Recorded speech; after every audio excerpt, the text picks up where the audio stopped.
Obviously. The live construction phase.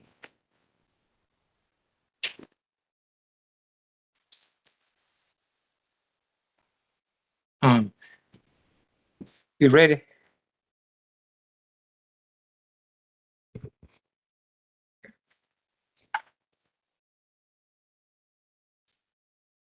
I'd like to call the Fairfield County Council special meeting to order to discuss the 2020 through 2021 audit.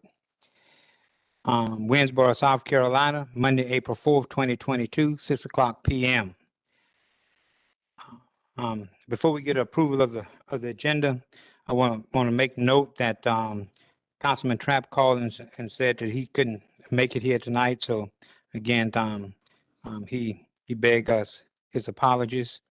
So again, can we get approval of the agenda? So moved, Mr. Chair. Second. It's been moved in second. Any discussion? Chairman Bill, Yes. I know all of us probably have a lot of questions for tonight. Some of these questions probably apply to the auditor, but some of them probably apply to Ms. Bass and administrative staff. Are we going to do like we did last year and maybe submit questions in writing to them, and then they turn around like at another council meeting and get us answers back? What Ms. Bass has agreed to do is if we have any questions, we'll go ahead and ask them as we ordinarily would. And then what she'll do is she'll prepare a list of all the questions to the whole council. Okay. Any other discussion?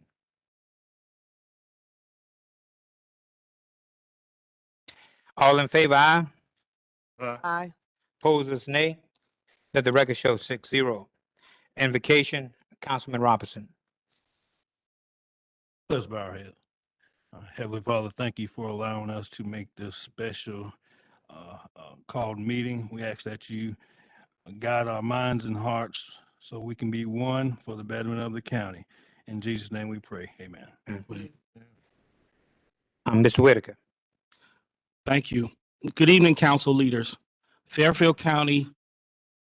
I'm sorry, I was just trying to get the attendees to come up so they can see the screen. This is going to be a Zoom, by Zoom. Okay. Yeah, just pull your square up and turn it around so you can see the screen, please. Can we push it back a little bit more?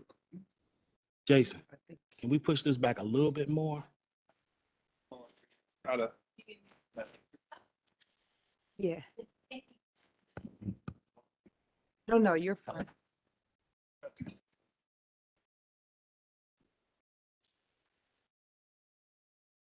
You ready?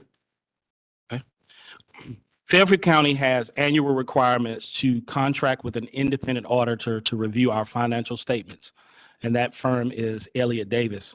I've asked Ann Bass, Fairfield County Finance Director, who serves as the liaison for county financial audits, to facilitate this presentation.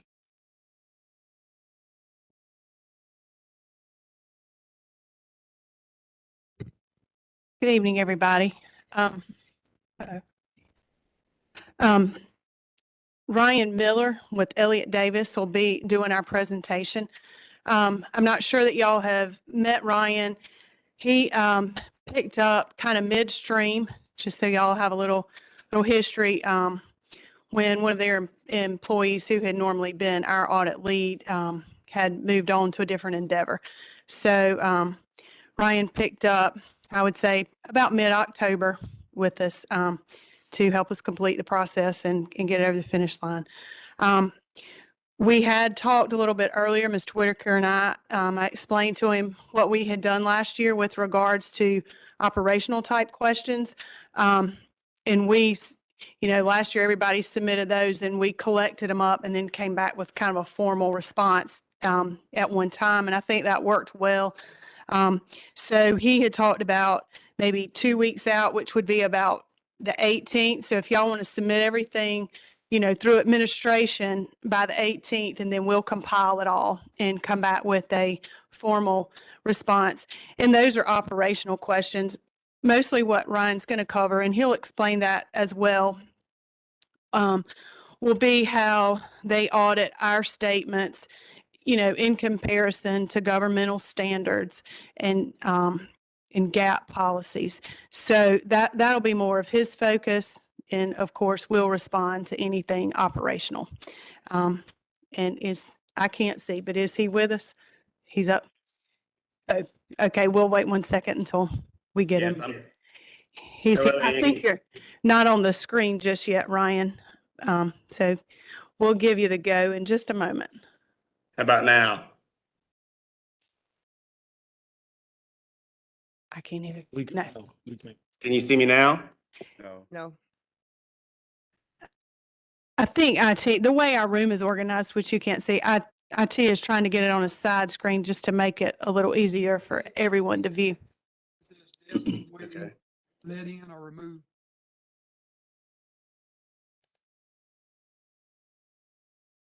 Tell him to- Yeah, turn on the Please. video. Ryan, can you hear Yeah. me? I can. I think Jason said you need to start the video. Right there. There we go. But- We got you. But he's not You on got the me? middle screen. Okay. Good deal. So you guys can hear me okay as well? I think so. Yeah, we can hear you really good. Okay. Good deal. Well, good afternoon. Thanks for having me, and Ann, thank you for the introduction. And just wanted to thank Ann, Malik, and Beverly for their cooperation and responsiveness and helping us pull everything together to complete the engagement. This is a good day for everyone, Fairfield County and Elliott Davis. I know we've been, pushing to try to get this wrapped up as quickly as possible. So I think we're all excited that we're here this afternoon.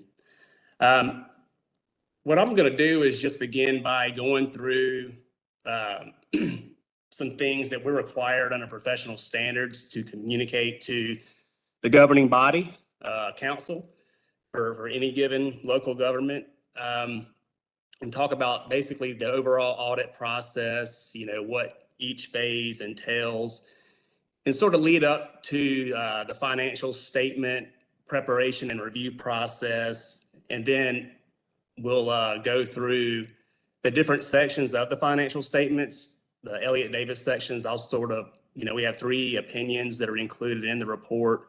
And then, of course, there's the schedule of findings and question costs at the very end that summarizes the overall results. But yeah, I really want to just talk about, when I hit on those letters or those opinions, I really kind of want to just break them down for you in layman's terms. That way they're just easy to understand. So every audit begins with a planning process. And we did planning for Fairfield County back, in June, July. The planning process, that's where we're going to develop our overall audit plan, which includes designing our audit approach and our audit procedures. And that approach and those procedures are based on, previous year's experience, previous findings, if we had any, current events, current actions or current activity that's taking place at Fairfield County, discussions with management, reading your process narratives, your internal control process narratives, enhancing our understanding over Fairfield County's internal control structure, and performing risk assessments, where we will basically select a transaction and do a walkthrough of that transaction from the time it's initiated until the time it's posted to the general ledger and makes its way up to the financial statements. So collectively, we consider all these factors and develop our overall audit plan. And then while doing so, we also develop what we call it's an internal estimate, and it's based on quantitative and qualitative factors, and it's known as materiality. And, materiality is basically, it's the maximum amount that your financial statements can be off or misstated and still be materially correct. And we have to set a materiality threshold for any audit engagement. Otherwise, we would be auditing 100% of your transactions. And, that's merely impossible because we would be there all year and it would cost, tons of money. So we have to basically set this threshold based on quantitative and qualitative factors and design our tests, based on that threshold.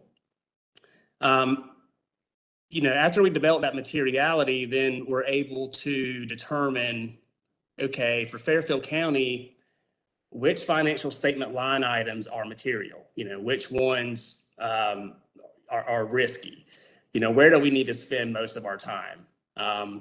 And so we kind of do that all during the planning and the interim phases of the audit, which again, started back in June.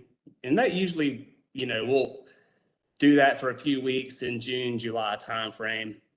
And then when we come back out at year end, once the books are closed, that's kind of where we start doing what we call substantive procedures over the June 30, 2021 account balances. And while we're doing those tests over the June 30 account balances, we also want to focus on your internal control structure and where those controls are the strongest. Because in the areas where your internal controls are the strongest, we should be able to spend less time there, because if you have good controls in place, then you have good mechanisms that will detect and prevent any kind of misstatement or error.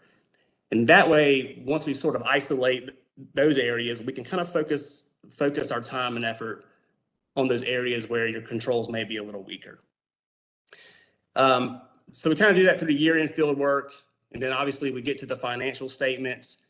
When we get to the financial statements, we want to evaluate them, making sure that all your note disclosures and how the presentation of the financial statements, that it's all in conformity with US GAAP and government auditing standards.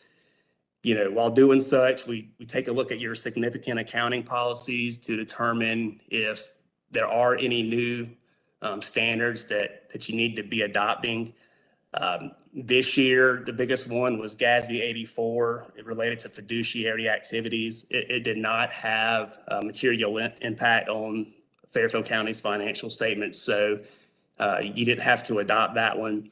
Everything else was pretty consistent with last year.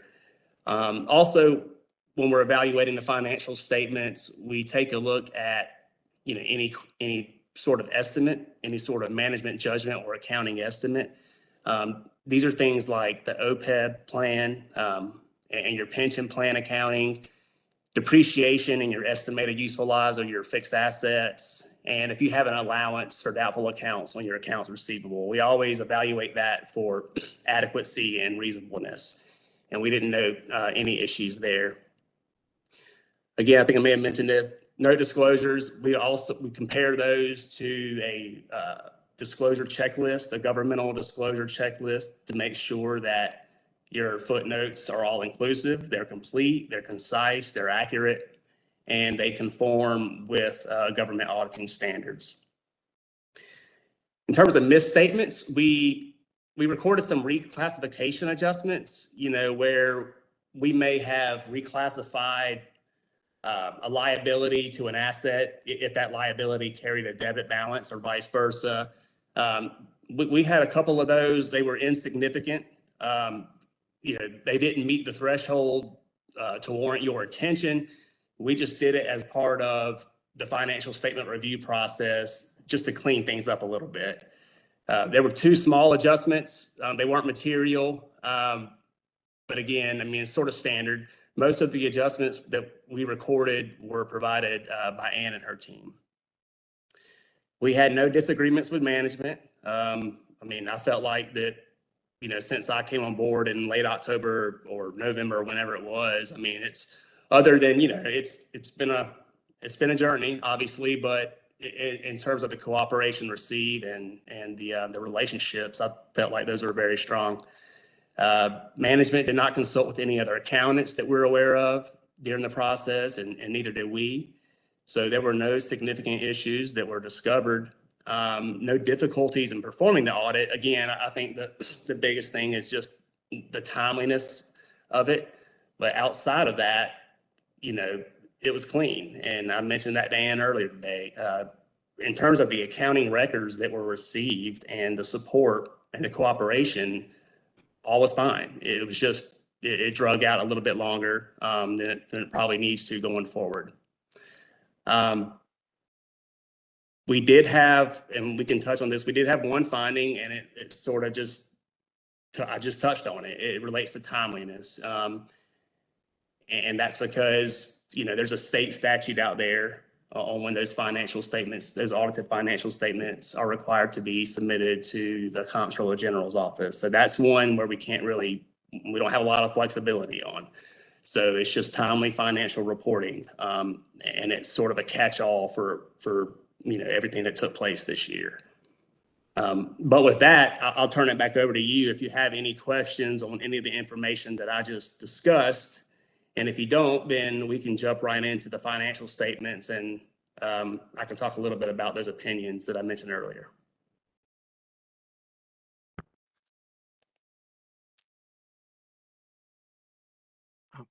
Council, you all have any questions before we go to the next one?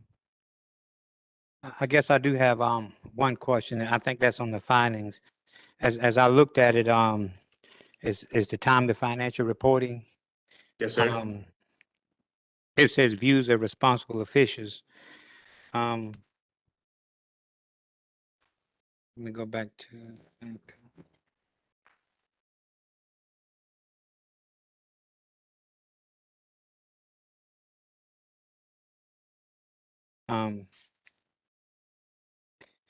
The question, as I look at it's the last paragraph. I think is on page on the new one is page 90. Okay, and Mr. Whitaker, this question is for you. Is I guess according to your statements last council meeting, do you have a different corrective action plan than the one submitted in this year's draft of this audit? Thank you, Mr. Bell.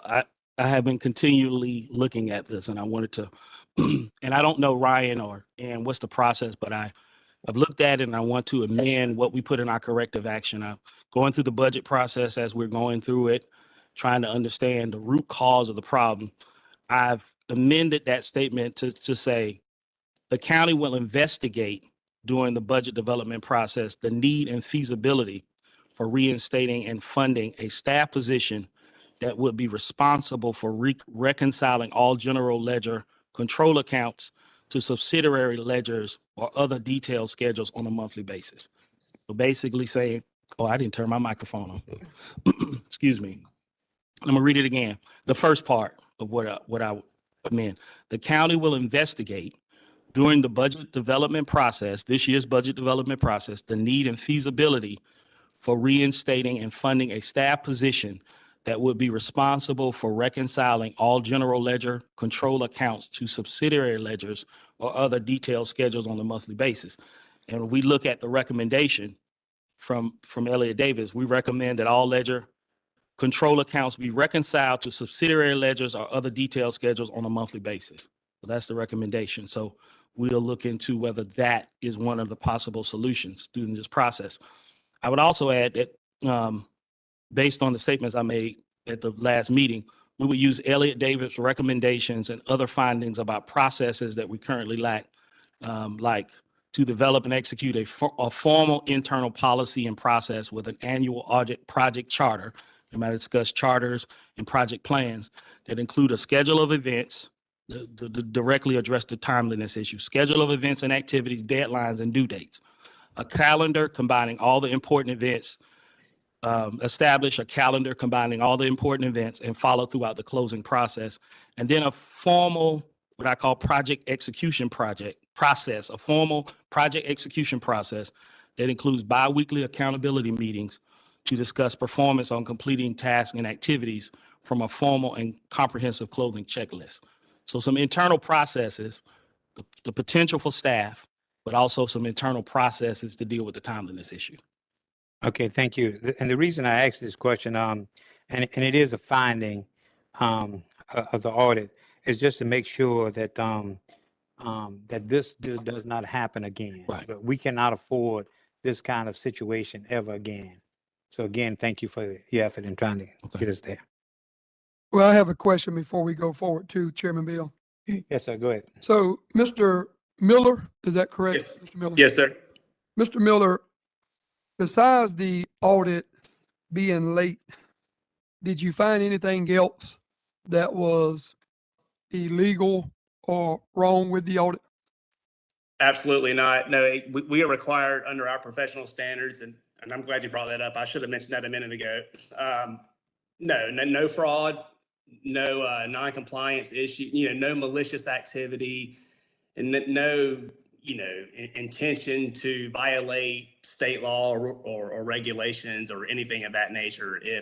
If we come across, any such event or action, we are required to report that to you all immediately. So, Well, and I appreciate that because it seems like, and maybe this is not for you, but it seems like employees were thrown under the bus because of this audit. So I wanted to make sure I put on the record, besides it being late, that it was nothing illegal that none of these employees did for the county. nothing illegal that we're aware of, sir. Thank you. Yes, sir. Mr. Pauley, are you suggesting that someone said they did something illegal? Who did something illegal? You? I just asked if anything was done illegal. Oh, okay. Thought you might have knew something that we didn't. Also, Mr. Miller, was there a state penalty, if you know of, for not closing the books on time? Or is it just a penalty just for us not making the deadline? There's a code of laws. If you go to page 90, I'd have to revisit in terms of financial penalty. Is that what you're asking? Yes, sir. I would probably need to revisit that code section 49150 of the South Carolina Code of Laws. I want to say that what I came across when I pulled that up, it doesn't mention a specific dollar amount. I think it mentions that kind of what I have there, that it could, let's see, if you go down to the effects section in that finding, it talks about withholding funds. Right. I guess like sell. I want to, but I don't. I pulled that right. It's on page 89 in the copy that I have. It states per section 49150 of the South Carolina Code of Laws, if the audited financial statements are not filed timely or within the time extended for filing them, funds distributed by the South Carolina Comptroller General's office to the county must be withheld pending receipt of the audited financial statement. So it seems as if the results is that the funds will be held until the audited financial statement is received. That Right. seems as if that's the only penalty That is. that is given. Am I correct there? I believe yes, ma'am, that's correct. I don't recall, again, I'd have to go pull it back up. I don't recall seeing a percentage or a dollar amount in that code section. Because if you were to pull it up, it reads exactly how it's basically written there, or typed there.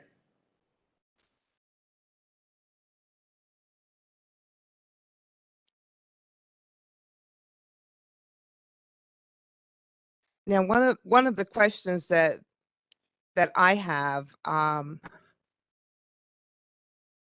frequently do you respond to questions and comments from council in terms of outside of the presentation process while you're in the midst of the audit? Right. Usually the communication takes place at the very beginning when we have, again, we're required to do that on every audit engagement. Typically we'll schedule a time, a meeting with the chairman of council and just talk about the overall scope of the engagement, the timeline, the planning. And at that, at that moment, we'll inquire about, if he's aware or if she's aware of anything that is of concern. There's any fraud, any, anything, what's going on, basically it's sort of a preliminary planning discussion about, all right, how's this year going? How do you feel? So that takes place at the beginning. And then, when we present the results to council, those are the two that are required. Now there's more that's required if we discover something in between, if we discover fraud, or if we discover a material noncompliance issue, like a violation, something that would warrant those in charge of governance's attention. But standard typically is the 2 times. It's the beginning during the planning phase of the audit and what I'm doing today. Were you at any time contacted by a council person for information about this audit? I was. And Just- what was your response in terms of that contact? Just gave them an update on where we were with the audit and what our anticipation, expected delivery date was at that time. If assuming that it all went as planned on where we were, I want to say that was probably back in mid-February, late February, when I received that phone call. I thought in your statement, is it not the role of the county administrator and our controller to handle those kinds of questions? Yeah, I mean, typically that's, the auditor is going to speak directly with finance and the county administrator, first. I mean, that's, yes. So I don't know the rules on your side of the fence in terms of reaching out, but. Did you find this unusual?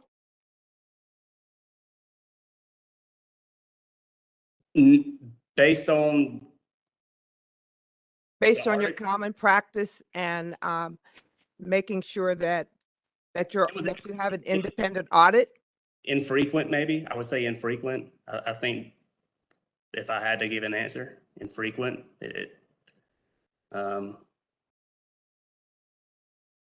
there was something that was, I'm aware of the article. So I'm not leaning one way or the other. Thank you.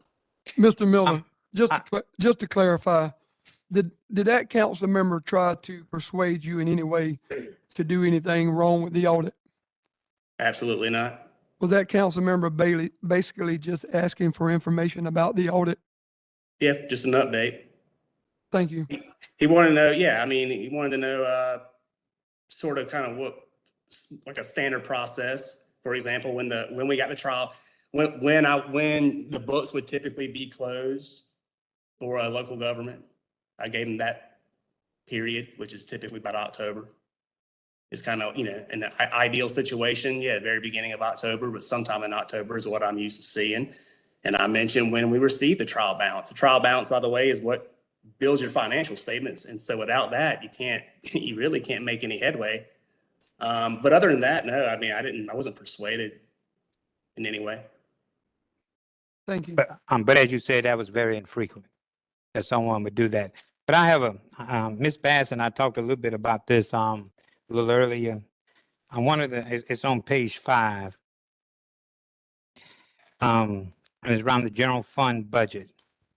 And the point it's just a point, really, it's not a question. But anyway, it said the general fund actual revenues was less than final budget amounts by approximately $331,000. Last year, that amount was 1.4 million. And the year before that, it was 1.6 million. Ms. Bass and I talked a little bit about that, and I guess in the audit of the not last year, but the previous year, there were some definitions as to why that was the case. It looked like it was VC Summer stuff. And one of the things, just for council, is that one of the things as we look back at the the audit and the budget, we always over project versus less project. So what I'm saying is we always project that we're going to get over the amount that we actually get. So I've asked Ms. Bass sort of look at that just a little bit. Again, that was just in the audit. Another thing that I want to make a point of is and the and looking at, because I've been talking about the fund balance for quite some time. Okay, and it just shows where we are.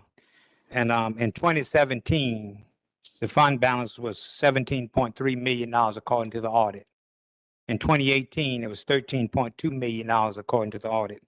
In 2019, it was 10 million according to the audit. In 2020, it was 6.2 million. And I'm talking about the unassigned fund balance. In 2021, is $3.2 million.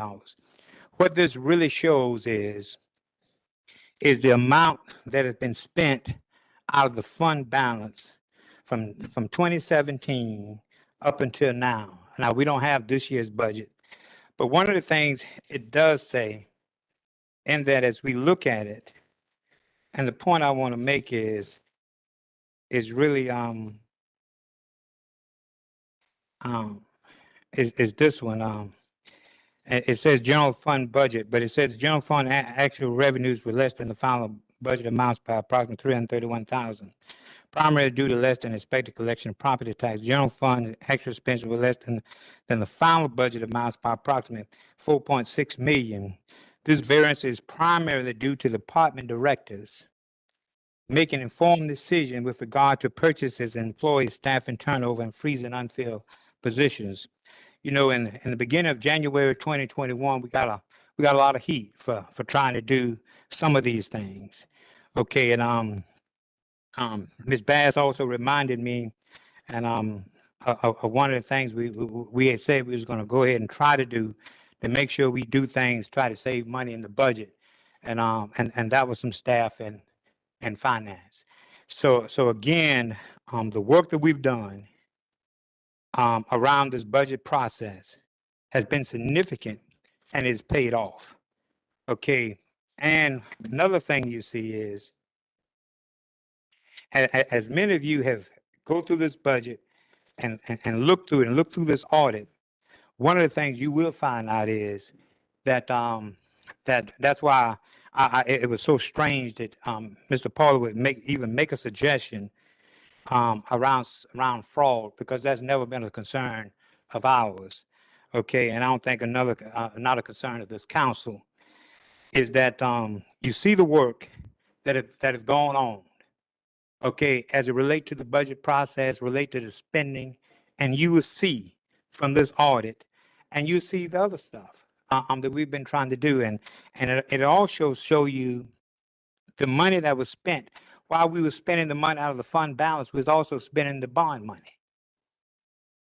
Okay, I mean, and I've said, for all deliberate purposes, the fund balance has been depleted.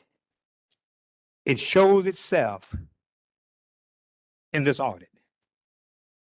Look at the numbers. And so when these tabloids go to writing, they can understand what they're writing. Thank you.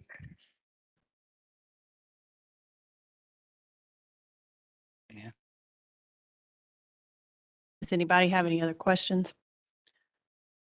Comments for Ryan? He's gonna do the audit now, correct? Yeah. Okay. Yes, sir. All right. Yeah, so yeah, let's talk about our opinions in each of our sessions, and really it just summarizes the overall results. So on pages 1 through 3, you're going to have this with any audit, no matter what industry you operate in. So this is our auditors, this is our opinion on the fair presentation of your financial statements and your disclosures. So on pages 1 through 3, so starting on page 1, the first part in the report paragraph, that just basically describes that we audit each of your opinion units. So your major funds, your component units, and your non-major funds collectively. And basically we issue opinion on each and one of those. And then it goes down and talks about management's responsibility. So in any given audit engagement, management is responsible for preparing the financial statements that are fairly presented, they're materially correct, and they're prepared in accordance with generally accepted accounting principles. And that management is responsible for designing and implementing internal controls that will help those financial statements to be materially correct. Our responsibility is to express an opinion on the fair presentation of these financial statements as a result of the procedures that we perform, and we are required, since you're local government, to perform such procedures in accordance with government auditing standards. As you can see in the opinion paragraph, we issued an unmodified opinion, which is known as a clean opinion on the fair presentation of your financial statements and your note disclosures. Moving forward to the next page, you have a required supplementary information section. Now, this is stuff that's required by government auditing standards. And for Fairfield County, your required supplementary information is going to include your management discussion and your analysis. This is going to provide, some detailed and general information about the county as a whole. And then you have, obviously, as a result of GASB 68 and GASB 75, you have your schedules that relates to the county's proportionate share of the statewide pension plan, pension liability. And of course, you have your own single employer retiree health care plan. So that's where the total OPEB liability schedules come into play. We don't express an opinion on the fair presentation of these schedules. We just make sure, and we're not required to, what we do is we make sure that everything makes sense. We make sure that the numbers tie to the actuary reports, that the information in the MD&A, it references properly to the footnotes and to the financial statements themselves, and that they're prepared concisely and in accordance with the standards. Now, as you move along, you have this other information section, typically call this other supplementary information. This is where you have your, you'll see your budgetary schedules for your general fund or special revenue funds. You'll see your individual and combining basically non-major fund statements. And then you have the ultimate one is going to be the schedule of expenditures of federal awards. Since you guys do receive and spend, more than $750,000 a year in federal grant money, you are required to comply with the uniform guidance and have a single audit. So you have this schedule of expenditures of federal awards that is located in the compliance section of the report. And so we're required to basically give what we call an in relation to opinion on that schedule and the other non-major fund schedules as it relates to the financial statements as a whole. And all those were within the supplementary information, all those were clean and materially correct based on procedures we performed. And then the final paragraph just alludes you to what's known as the Yellow Book report. It's the report on internal control over financial reporting. Again, it's required by government auditing standards, and we'll touch on that next. It's actually the next opinion that we'll cover. And before I jump to the compliance section where that report is covered, are there any questions about the opinion on the financial statements? Are there any questions, council? Okay, go ahead. All right. So then if you go to, it's going to be right after the footnotes, where the compliance section divider starts, flip to page 81. So this is this is a report on internal control over financial reporting in accordance with government auditing standards. And basically what this is saying is, as a part of our audit, we're not required, and we don't express an opinion on the operating effectiveness of your internal controls. Now, what we do is, and I mentioned this in the opening, we rely on your internal control structure, your business processes, the people you have in place, previous year's experience, all that collectively to design our audit procedures over internal controls and compliance with state laws and regulations. And then in doing such, if we become aware of anything, we'll mention that information to you. With this one, as you can see in this report, it does reference finding 2021-001, which again, it relates to the timely financial reporting and that statute that we discussed earlier with the January 1st deadline. So that was the only thing that we found that was warranted to be included in this report. The next report is your single audit report, so your federal grant compliance report.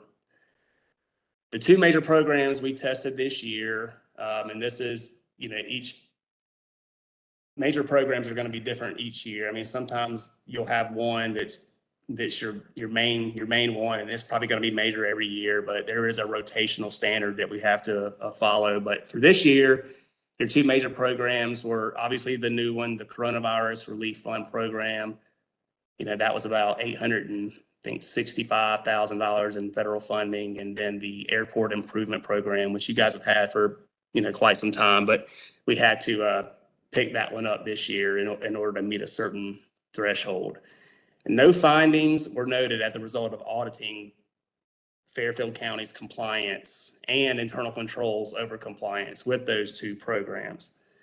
However, the uniform guidance does require us to basically reference any sort of state compliance finding within this report. So you'll see that the copy that you have in front of you, where we reference on page 84, we reference that same finding as it relates to that state statute. That's just a requirement from the uniform guidance. Don't let it be misleading. The federal grant award audit was clean. We didn't have any findings over those two programs. I have a question. As you reviewed, I guess the CARES Act funding, did you see any opportunity in there for us to do something, in case these kinds of grants open themselves up again? Did you see any opportunities for us in that review to have done more, gotten more, have done something differently in a way that would help us in the county? Or you didn't even look at that piece of it? No, I did. No, I thought the records that I looked at were pretty strong. Based on what I've seen before, like for example, the account coding on all the invoices, the specific general ledger account code that might be for safety, like masks or plexiglass, and then all the invoices were signed off on by, one or two employees. I thought the records looked great. I thought the internal controls were documented as I went through that program. Yes, sir, and I thought so too. But my point is, I'm talking about, did you see any opportunities for us to have gotten more funding? Oh, more. Oh, no, sir. You didn't look at that piece, right? Yeah, I wouldn't know. Okay, I'm fine. Okay, but yeah. So, anyways, our audit results, those programs, we didn't have any findings related to either one of those programs. Again, it's just I'll show you this in a minute. It's a requirement from uniform guidance that requires us to reference that same finding. Had it not been on the timely financial reporting finding, had it not been like a state statute, a compliance violation, it would not have shown up here. But that's just, they require us to do that because it's under government auditing standards. Now, if you go to the schedule of findings and question cost on page 89, you'll see what I'm talking about. So, where you got at the top, you can see that we had a significant deficiency related to the financial statements. The non-compliance piece, so those two yeses, they're the same issue. Again, the reason C is checked off a yes is because it relates to a state statute.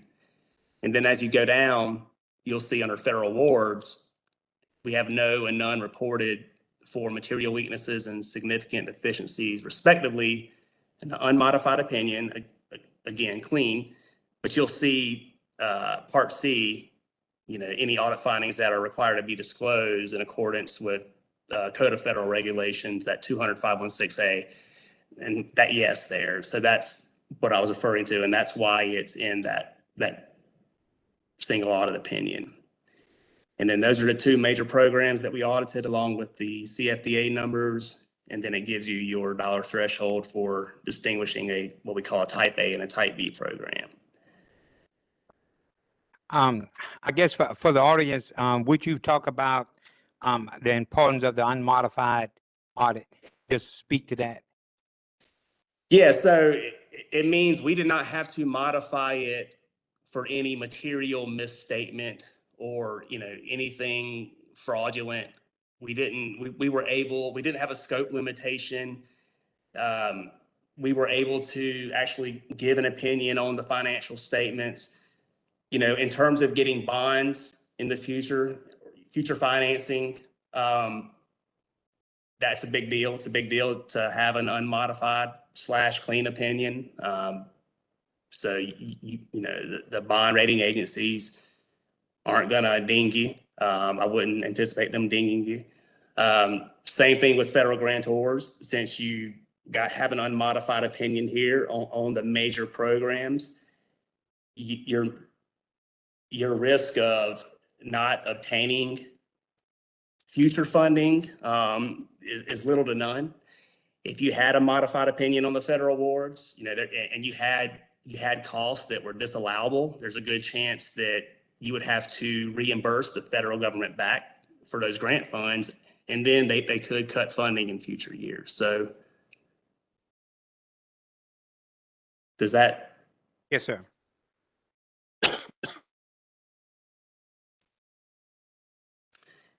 And then moving forward, again, there's the finding that we sort of touched on earlier. And following that, again, you can see in section 3 on page 90, it's where I'm just referencing that same finding above. It's just one finding. It's just how they require it to be reported, presented. And then you have your summary schedule of prior audit findings. So what you're required to do is when you have a finding in the prior year, you take corrective action, hopefully immediately. And then when we come back the following year, we make sure that there are no repeat findings. So in those two situations, although I wasn't a part of last year's audit, based on my reviews and discussions with the team and the records we looked at, these findings were not repeated. So, by default, they've been mitigated or they've been corrected.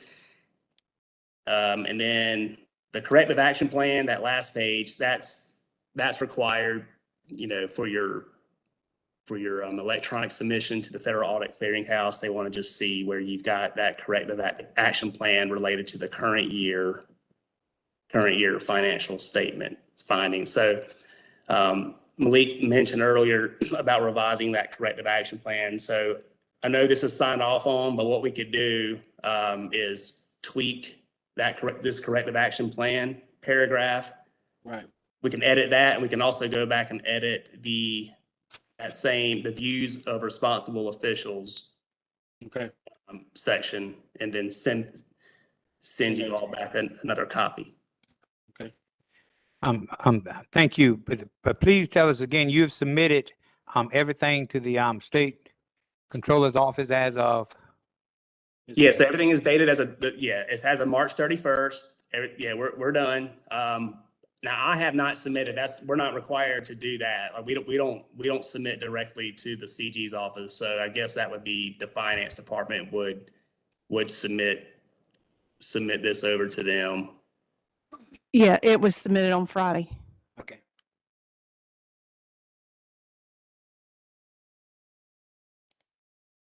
Chairman Bill, Yes. Mr. Miller. Yes, did sir. the- Did the scope of the audit differ from the audit plan?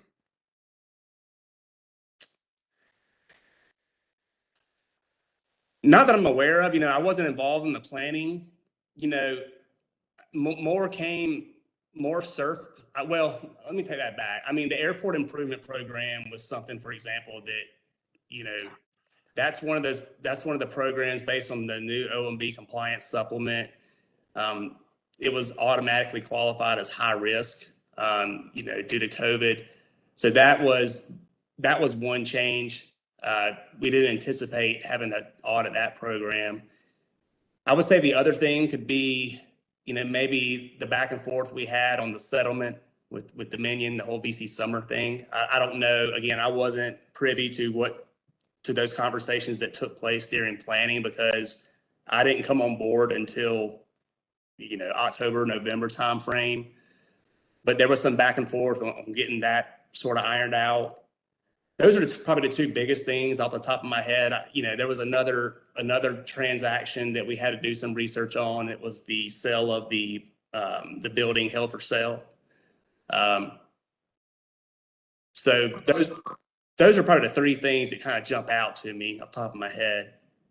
Right. What about the $99 million settlement? Would that be something different as well? That's what he was talking about, the Okay. settlement with Dominion. Okay.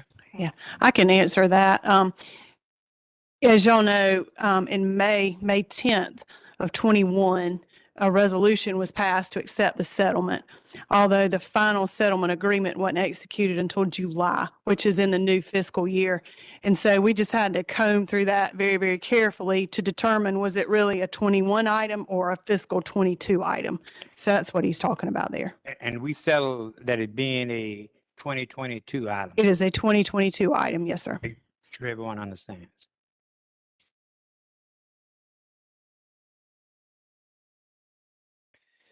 Okay, if no other questions from council? Again, Mr. Miller, I really want to thank you for the presentation here tonight. Thank you. Thank you, Ms. Bass, for the work you've done trying to get us here, and Mr. Whitaker, and your staff. Appreciate all the work you've done to get us here. And I think we all, I guess, overjoyed that this audit is done, right? Can I speak for all of us? Yes. Yes, sir. Okay, so again, that's all before us tonight. Can we get a motion to adjourn?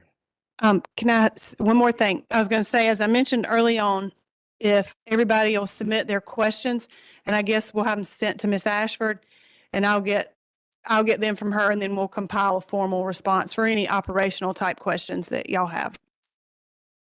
And I'm sorry, Mr. Whitaker, do you have anything, sir? I'm sorry. Oh, again, I want to thank staff for getting this task completed. We've learned a lot, but we appreciate the hard work. It was a lot of hard work that went into it, and so we're thankful. And we're gonna get better, and so we appreciate all the Yeah, work. yes, and thank you too, sir. I'll tell you because I don't think we can go through this, what we went through again this, another time. But again, thank all of you, and can we get a motion to adjourn? So move. Second. It's been moved in second. All in favor? Aye. Opposers, nay? We now stand adjourned. It is now 6:53. All right, thank you all.